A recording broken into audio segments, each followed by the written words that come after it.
Bismillahirrahmanirrahim. Assalamualaikum warahmatullahi wabarakatuh. Alhamdulillahirabbil alamin. Wassalatu wassalamu ala nabiyyina Muhammadin wa ala alihi wa ashabihi ajma'in. Amma ba'du. Allahumma 'allimna ma jahilna wanfa'na bima 'allamtana wa zidna 'ilman nafi'an ya rabbal alamin. Bapak Ibu jamaah Masjid Al-Mu'minun yang mudah-mudahan dimuliakan oleh Allah. Alhamdulillah, pada malam hari ini Allah Subhanahu wa taala masih memberikan kesempatan kepada kita untuk menuntut ilmu. Mudah-mudahan Allah Subhanahu wa taala memberikan barokah ilmu yang bermanfaat. Kita lanjutkan pembahasan di dalam kitab Mukhtasar Minhajul Qasidin. Kita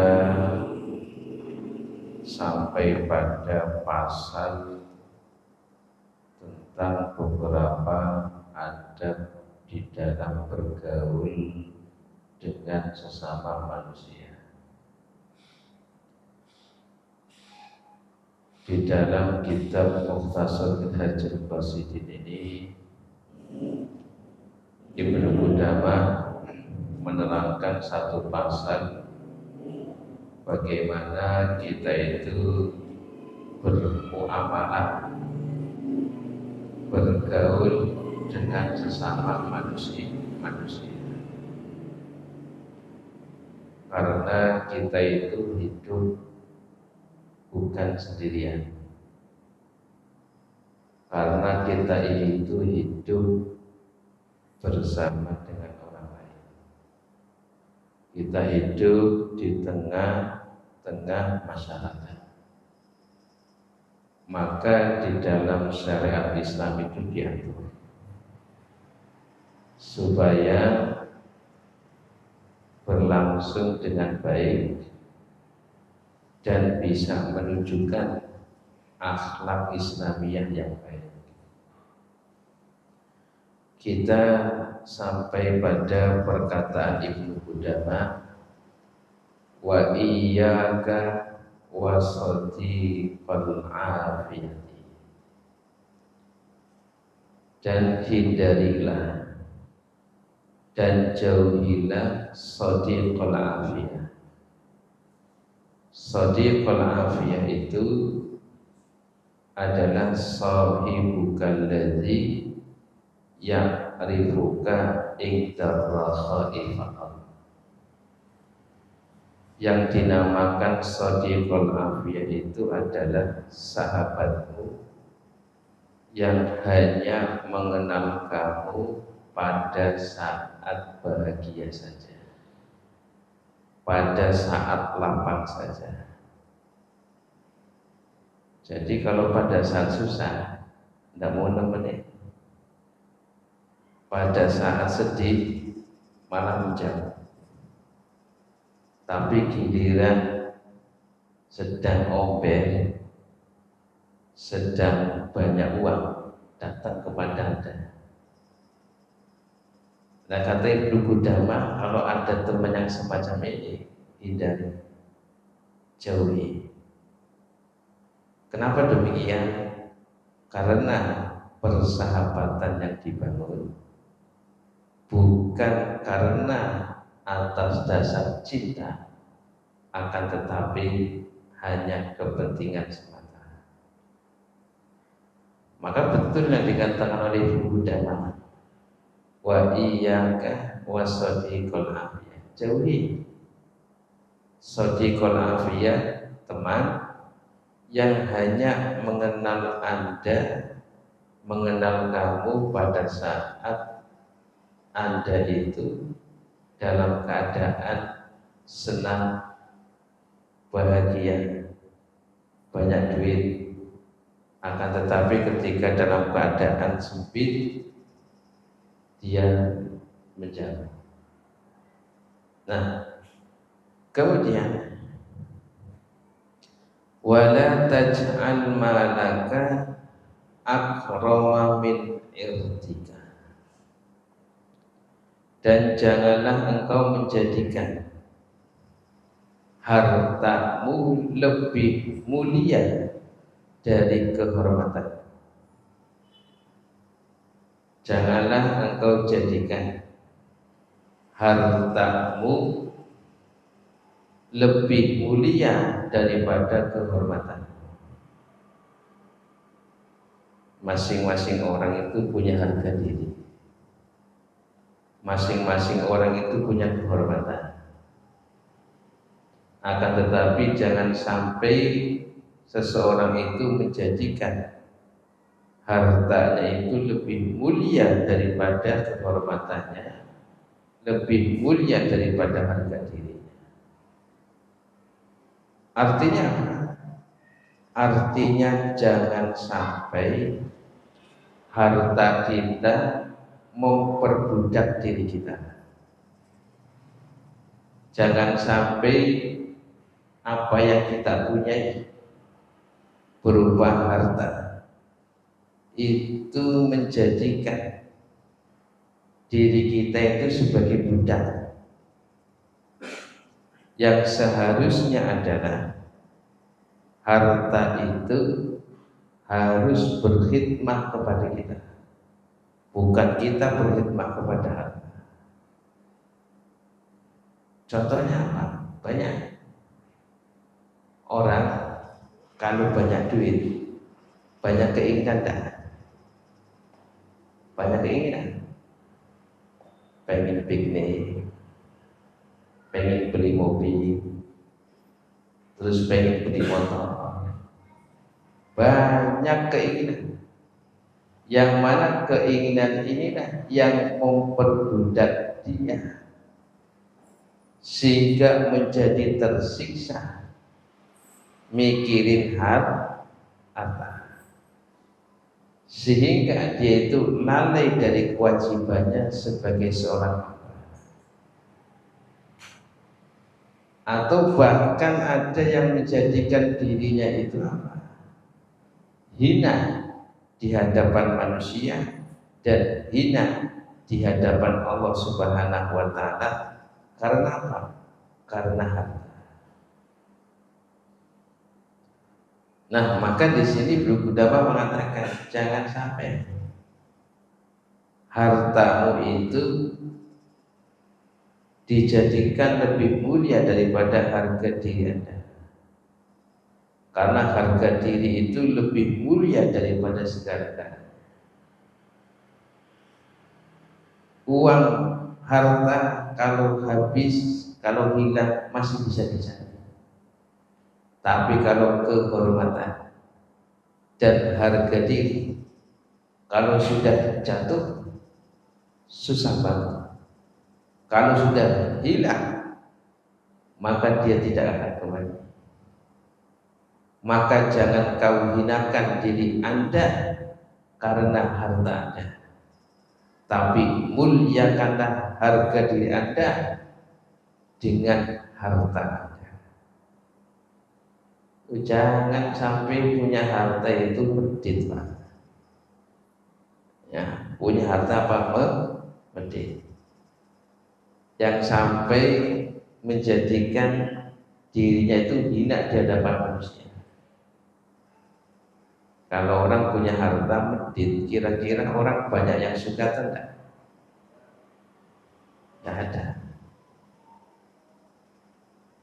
Kemudian ketika orang medit, orang kaya yang medit, kemudian hartanya itu hilang, hartanya habis, maka harga dirinya akan jatuh di hadapan manusia. Inilah yang menimbulkan, yang menyebabkan Ibnu Qudamah mengatakan demikian. Jangan engkau jadikan harta kalian itu lebih mulia daripada harga diri kalian. Nah, kemudian wa idza dakhalta majlisan fajlis fi ma huwa aqrabu lit-tamattu. Wa idza dakhalta majlisan, apabila engkau masuk di dalam suatu majelis. Majelis itu adalah kumpulan orang. Ya, apabila engkau masuk di sekumpulan orang, fajlis fima huwa aqrabu lit-tawaddu, maka duduklah di dalam keadaan yang menunjukkan ketawaduan. Oh, jangan sampai kan apa kita itu duduk, kemudian duduknya kita itu harus lebih tinggi daripada orang lain. Oh, kalau yang lainnya duduk di tikar, kita pengen duduk di kursi di atas mereka. Itu namanya bukan duduk tawadhu. Kalau duduk bersama orang-orang di atas tikar, maka duduk di atas tikar bareng. Kalau memang duduk di atas lantai, maka duduk di atas lantai bareng. Jangan merasa dirinya itu lebih daripada orang lain, yang sampai-sampai kalau tempat duduknya saja itu harus lebih tinggi daripada orang lain. Nah, makanya ini Ibnu Qudamah, ketika kita itu masuk ikut duduk bersama orang lain dalam satu majelis, maka tunjukkan sifat ketawaduan. Jangan pengen dihormati, duduklah bareng dengan mereka. Ketika mereka duduk di lantai bersama. Makanya para ulama menyampaikan, ketika duduk bersama orang-orang, kemudian kita itu masuk bersama mereka, kita ucapkan salam.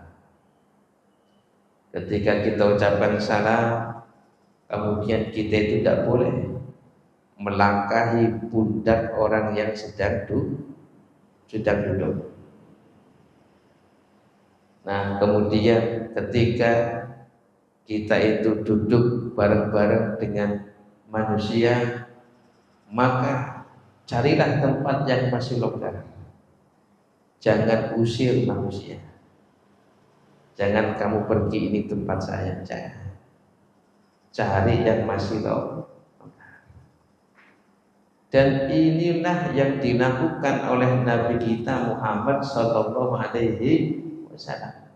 Duduk di tengah-tengah para sahabat tanpa adanya perbedaan apapun, duduk bareng. Nah, inilah, jadi ini adabnya manusia.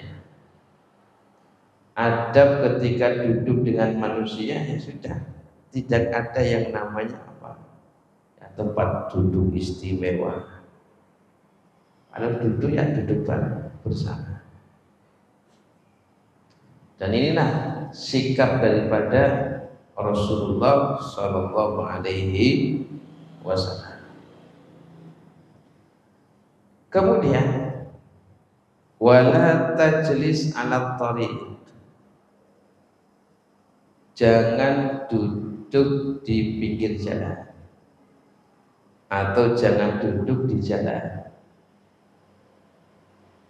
yang mana jalan itu tempat dilewatinya manusia. Jadi jangan tongkrongan di pinggir jalan atau di jalan yang mana jalan tersebut biasa dilewati oleh orang lain. Kenapa demikian? Karena ini mengganggu, menjadikan orang itu merasa risih, merasa terganggu. Misalnya kalau ada orang duduk di tengah jalan, kemudian ada orang lewat, orang lewat itu akan merasa terganggu. Apalagi kalau misalnya duduk di pinggir jalan, jalannya itu sudah sempit, itu juga mengganggu. Maka Nabi Muhammad SAW di dalam sebuah hadis menerangkan, iyyakum wal julusa fit turuq. Janganlah kalian itu duduk-duduk di jalan. Artinya jalan yang biasa dilewati oleh manusia. Ataupun di pinggir jalan yang mengganggu orang yang lewat. Kemudian ada para sahabat itu bertanya kepada Nabi, ya Rasulullah, ma lana min buddin min majalisina natahaddatsu biha. Wahai Nabi, kami ini tidak punya tempat duduk lagi kecuali di situ, wahai Nabi. Yang mana tempat di situ, di jalan itu kami biasa duduk dan kami berbicara dan kami ngobrol. Apa yang dikatakan oleh Nabi Muhammad SAW? Nabi mengatakan, idza abaitu fa'tu at-tariqa haqqah. Kalau memang demikian, kalian itu tidak ada tempat duduk lagi kecuali di situ, maka berilah jalan haknya, berikanlah hak jalan. Kemudian para sahabat bertanya, wa ma haqqu, apa haknya jalan? Kemudian Nabi menjawab, ghaddul basar, tutup mata, wa kaful adza, dan jangan sampai menyakiti. Artinya menahan untuk menyakiti. Wa raddus salam, dan menjawab salam apabila ada yang mengucapkan salam. Wal amru bil ma'ruf, dan amar ma'ruf, wan nahyu 'anil munkar, dan nahi 'anil munkar. Jadi artinya kalau kita tidak ada tempat duduk lagi kecuali di pinggir jalan yang biasa dilewati manusia ataupun di jalan, maka kata Nabi boleh, asalkan jaga haknya, berikan jalan untuk orang yang lewat, jangan dihalang-halangi. Jangan dihalang-halangi. Berikanlah jalan untuk orang yang lewat, jangan dihalang-halangi. Nah, kemudian apa? Ghaddul basar, menutup mata dari sesuatu yang diharamkan. Kemudian mengucapkan salam, menjawab salam apabila ada yang mengucapkan salam, dan tetap beramar ma'ruf nahi munkar. Kayaknya bisa pada kadang-kadang maaf, jalan gang itu buat gaplekan, jalan itu buat apa, remi. Tapi alhamdulillah di Brebes belum saya temukan. Kalau di Jakarta saya sering menemukan. Nah, maka Ibnu Qudamah mengatakan fa'in jalas, Jika engkau terpaksa tidak ada tempat lain kecuali di jalan itu atau di pinggir jalan itu, faghaddul basar, maka tutuplah mata, wansuril madlum, dan tolonglah orang yang terzalimi, warsudil dor, dan berilah petunjuk bagi orang yang tersesat. Jadi kalau ada orang yang tersesat di jalan itu ditunjuki, ya, jangan disesatkan. Kalau ada orang yang bertanya tentang alamat, bertanya tentang rumah, atau dia tersesat, maka kewajiban kita yang duduk di pinggir jalan untuk bisa menunjukkan. Itu namanya hak jalan. Jangan disesatkan lagi itu. Nah, kemudian berikutnya, wala tabsut fi jihatil qiblah, jangan meludah searah kiblat. Jadi tidak boleh, kata Ibnu Qudamah, ludah itu diarahkan ke kiblat. Wala an yaminika, dan juga meludah diarahkan ke kanan. Walakin an yasarika, akan tetapi meludah di arah kiri, tahta qadamika, di bawah kakimu, al yusra, yang kiri. Artinya kalau kita meludah, ya, kita itu di sebelah kiri, diarahkan ke kiri, kemudian apa? Kaki kita itu mengambil tanah, digesek-gesek, ya, atau ditutupi dengan tanah. Ini ada, ya, ada bermuamalah kita dengan manusia. Loh, kadang-kadang juga ada di area masjid itu, maaf, buang ingus di depan masjid, kemudian buang riak di depan masjid. Nah, ini tidak boleh ini. Artinya apa? Akan menyakiti bagi orang yang menginjaknya, akan menyakiti bagi orang yang terkena riak ataupun ingus. Nah, makanya dahulu Nabi Muhammad SAW, dahulu itu Masjid Nabawi itu belum seperti sekarang. Masjid Nabawi itu masih tanah.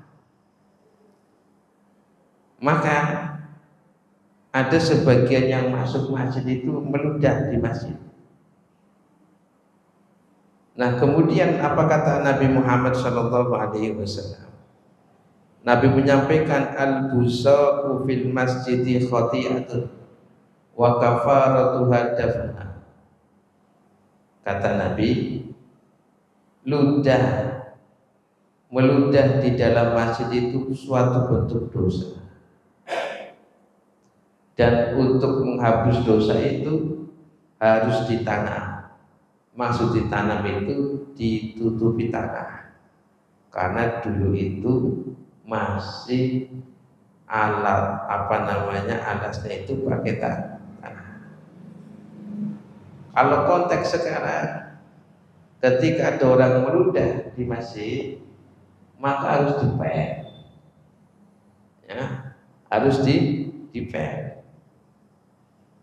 Supaya apa? Supaya tidak mengganggu orang lain.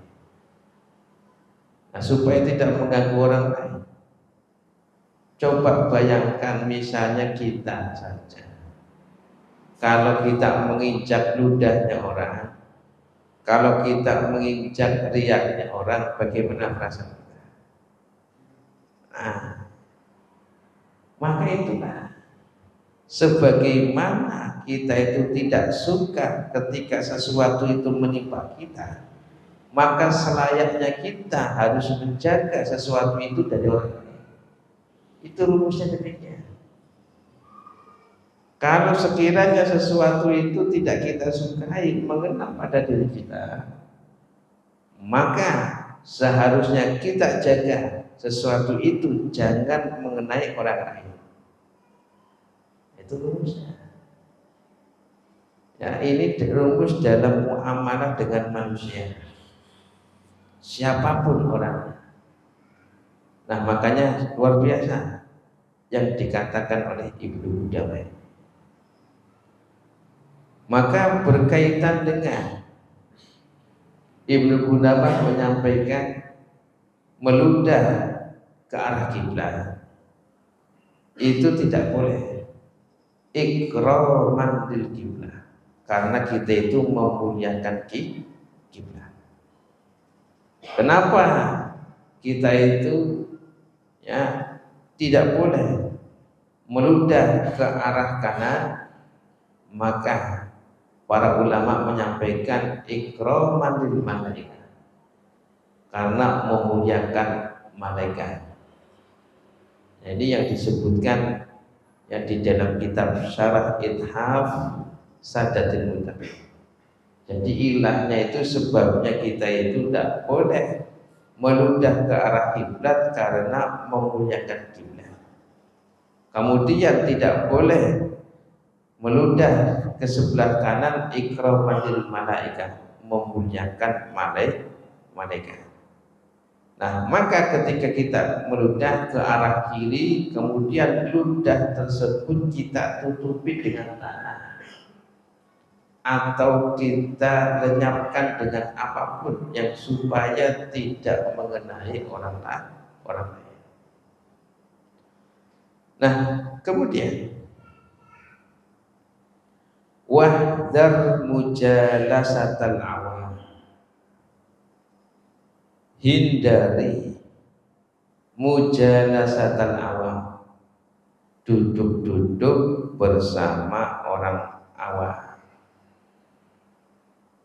Orang awam ini artinya orang yang tidak tahu agama, orang yang tidak berpendidikan, dan orang yang tidak beretika atau beradab.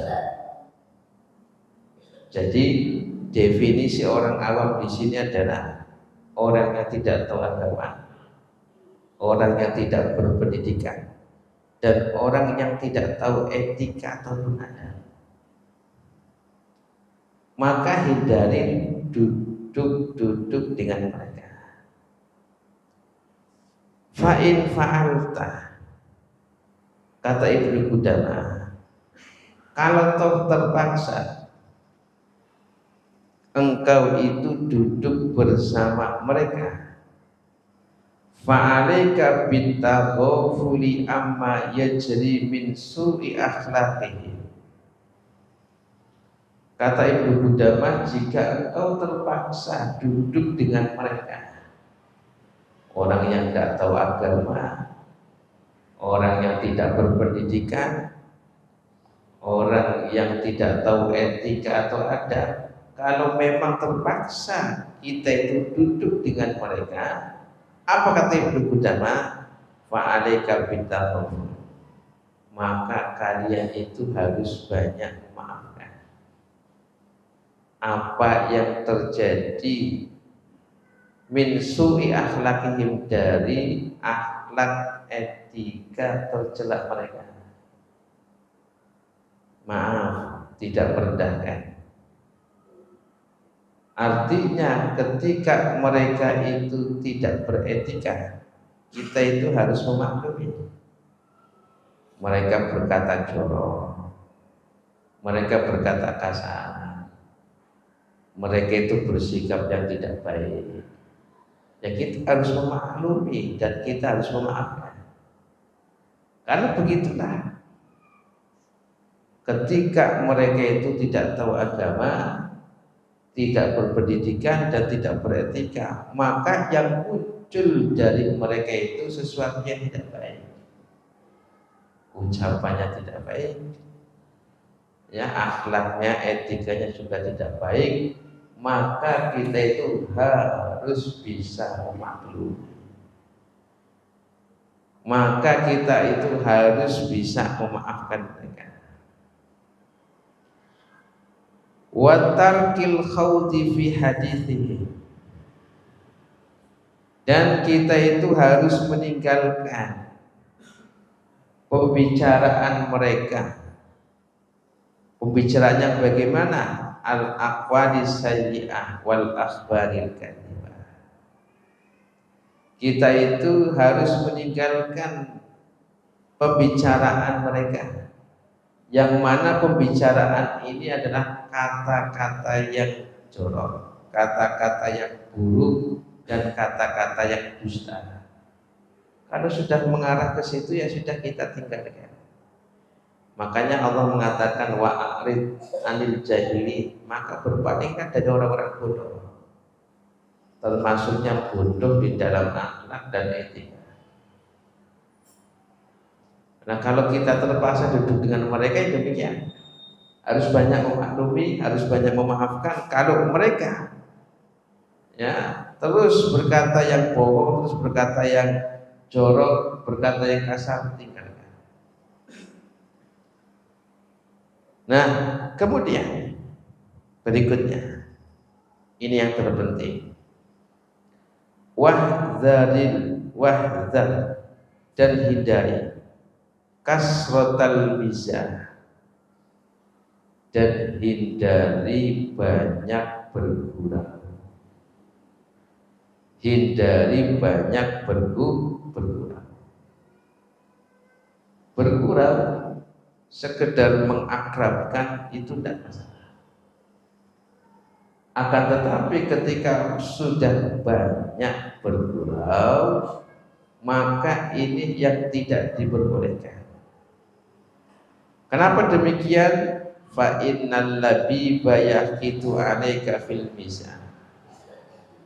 Karena orang yang cerdas itu akan membencimu ketika engkau itu banyak bergurau. Orang kalau banyak bergurau, banyak bercanda, maka orang yang berakal, yang cerdas itu tidak suka sama kita itu.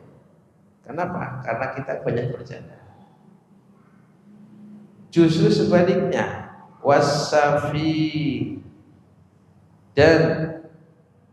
wasafiha dan orang bodoh yajtari'u 'alaika, justru itu berani kepada kita. Maaf, kalau orang alim banyak bercandanya dengan orang bodoh, maka orang bodoh ini akan ngibulin orang alim.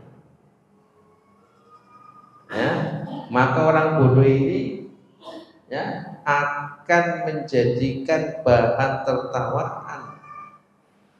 Bahan tertawaannya dia itu orang alim itu. Makanya orang alim, orang yang punya kedudukan, orang yang punya berwibawa, jangan banyak kurang. Apalagi bergurau, bercanda dengan orang bodoh. Maka orang bodoh itu akan apa? Akan menjadikan bahan candaan, bahan gurauan orang alim tersebut. Nah jadi inilah beberapa adab kita di dalam bergaul dengan manusia. Kemudian Bapak Ibu yang mudah-mudahan dimuliakan oleh Allah Subhanahu wa taala. Selanjutnya adalah babun fi huquqil muslim. Bab tentang hak-hak yang harus dipenuhi oleh seorang muslim. Warrahim, dan juga masalah silaturahim, kerabat wal jiwar dan tetangga, wal milk ini artinya budak, bisa dibaca wal malik atau artinya raja, wa nahwi dzalika dan yang selainnya. Artinya bab ini akan menerangkan tentang hak-hak yang harus dipenuhi oleh kita untuk saudara muslim kita, kemudian oleh kerabat untuk kerabat kita, kemudian untuk tetangga kita, dan juga budak dan hamba sahaya kita. Nah, kemudian Ibnu Qudamah mengawali dengan hak-hak yang harus dipenuhi untuk seorang muslim. Famin hukukil muslim, dan di antara hak-hak seorang muslim antusallima alaihi idza laqitahu, yaitu engkau memberi salam kepadanya ketika berjumpa. Nah, ini sudah dibahas. Nah, artinya haknya itu memberi salam ketika berjumpa dengan muslim siapapun, baik yang dikenal ataupun tidak dikenal. Ini kaidahnya demikian. Tapi kalau dipraktikkan untuk zaman sekarang itu susah. Ya enggak? Ketemu tukang ojek, assalamualaikum. Ketemu tukang becak, assalamualaikum. Ketemu pedagang, assalamualaikum. Saya yakin tuh orang mengatakan umat kapan. Ya begitulah. Ya, ini memang kita hidup di zaman yang mana syariat itu menjadi gharib. Ya, menjadi gharib, menjadi aneh. Padahal kaidah awalnya itu adalah apa? Antusallima ala man arafta wa ala man lam ta'rif, yaitu engkau memberikan salam kepada saudara muslim baik yang engkau kenal ataupun yang engkau tidak kenal. Tapi konteks sekarang itu susah. Ya, konteks sekarang itu susah.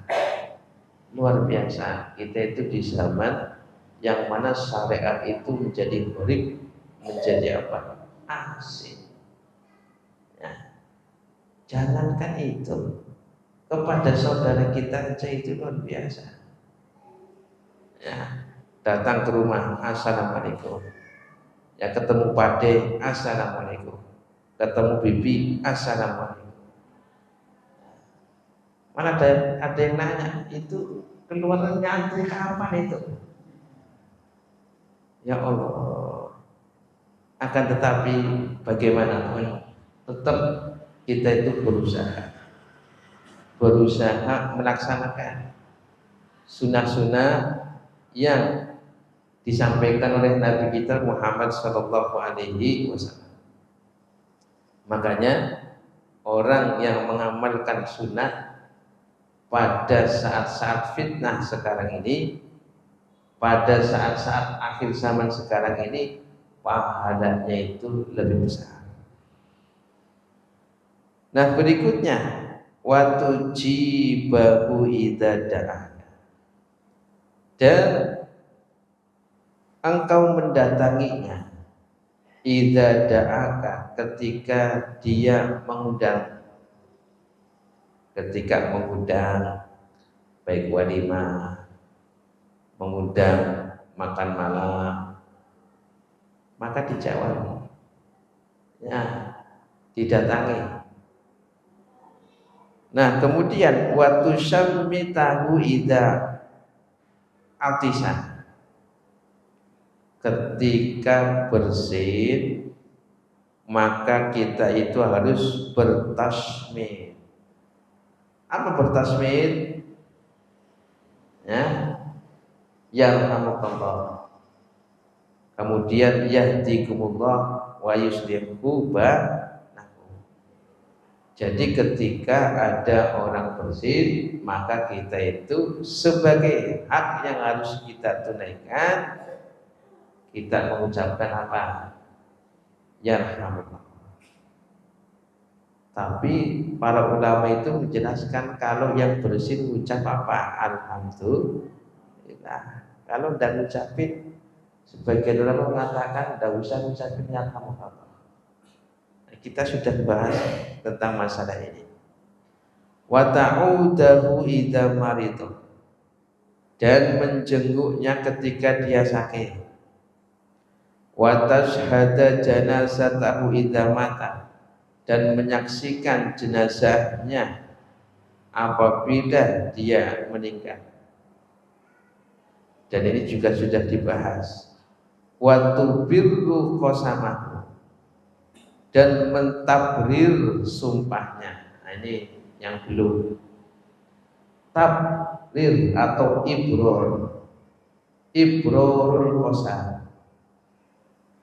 Ibrorul qasam itu artinya kita itu membantu saudara kita yang muslim untuk melaksanakan sumpah. Jadi yang dinamakan ibrorul qasam, membantu saudara kita untuk melaksanakan sumpah.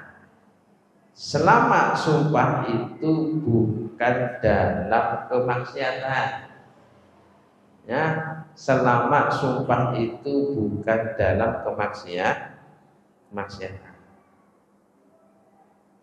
Contoh, ya, ketika ada seorang muslim mengatakan kepada kita, demi Allah,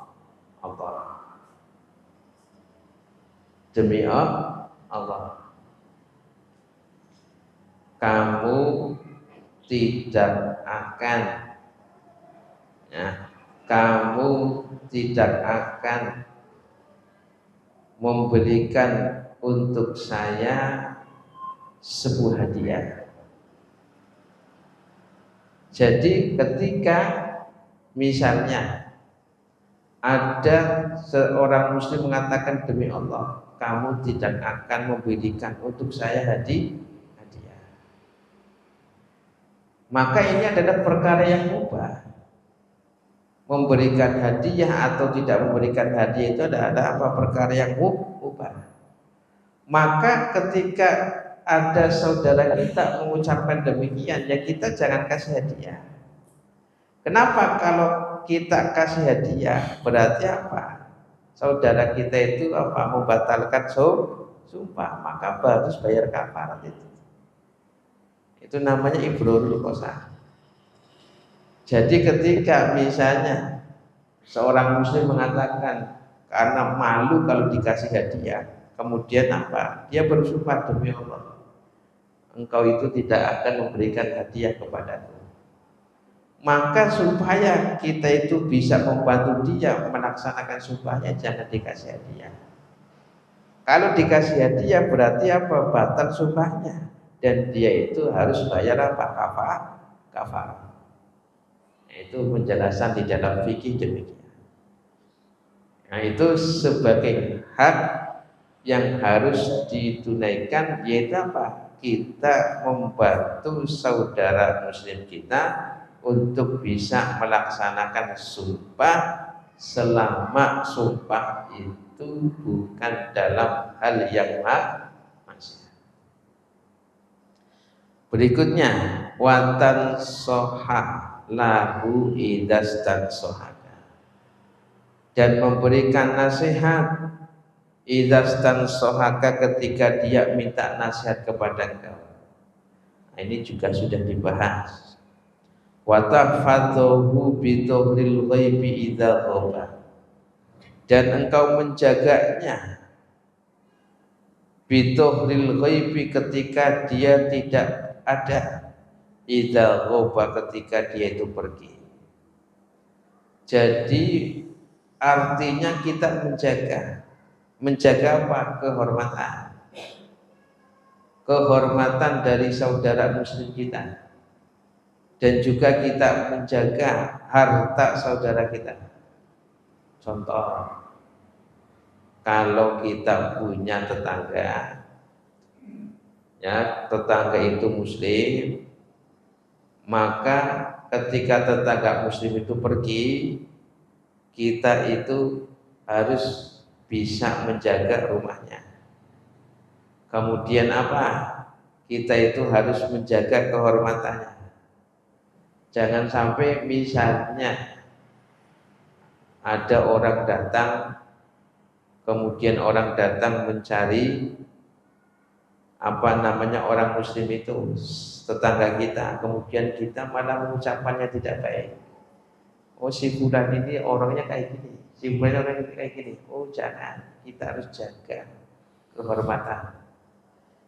Nah, wa tuhibbu lahu ma tuhibbu li nafsika, dan engkau mencintai untuknya ma tuhibbu li nafsika, apa yang engkau cintai untuk diri engkau, sebagaimana kita ini ingin mendapatkan kebahagiaan dari orang lain, maka kita juga harus bisa memberikan kebahagiaan untuk orang lain. Sebagaimana kita itu ingin melihat diri kita itu senang, maka kita juga harus ikut senang ketika orang lain itu senang. Itu luar biasa. Ya, kalau kita itu bisa merasakan kesenangan ketika saudara kita senang, saya yakin itu tidak ada perasaan hasad. Ya. Sehingga niku ana wong ya senang terus apa? Kita itu merasakan senang, maka itu saya yakin itu tidak ada penyakit hasad. Alhamdulillah, sedulure aku bisa tuku mobil. Alhamdulillah, sedulure aku bisa tuku motor. Seneng, Pak. Ya. Maka ini menunjukkan di dalam hatinya itu apa? Ada rasa-rasa. Inilah yang dikatakan apa? Wa tuhibbu lahu ma tuhibbu li nafsika. Ya, ketika kita merasakan kesenangan, maka kita berusaha itu menyenangkan orang lain. Dan ketika orang lain itu senang, maka kita juga harus merasakan senang. Kenapa? Karena tanda orang yang hasad itu adalah tidak senang ketika melihat orang lain senang. Ya, mulane yang dua sedulur lagi senang, terus sampean KBW sengit, jengkel, oh berarti anak hasad. Oh, itu tandanya. Ulama memberikan tanda sederhana.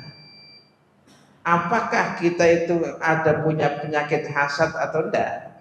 Lihat, kalau saudaramu itu dalam keadaan senang, engkau merasakan senang, maka hati Anda tidak ada penyakit hasad. Tetapi kalau saudara Anda dalam keadaan senang, kemudian Anda tidak senang, malah benci, ingat berarti Anda terjangkiti penyakit hasad. Nah, itu saja yang bisa saya sampaikan. Mudah-mudahan sedikit ini bermanfaat. Saya akhiri, subhanakallahumma bihamdika asyhadu an la ilaha illa anta astaghfiruka wa atubu ilaik. Assalamualaikum warahmatullahi wabarakatuh.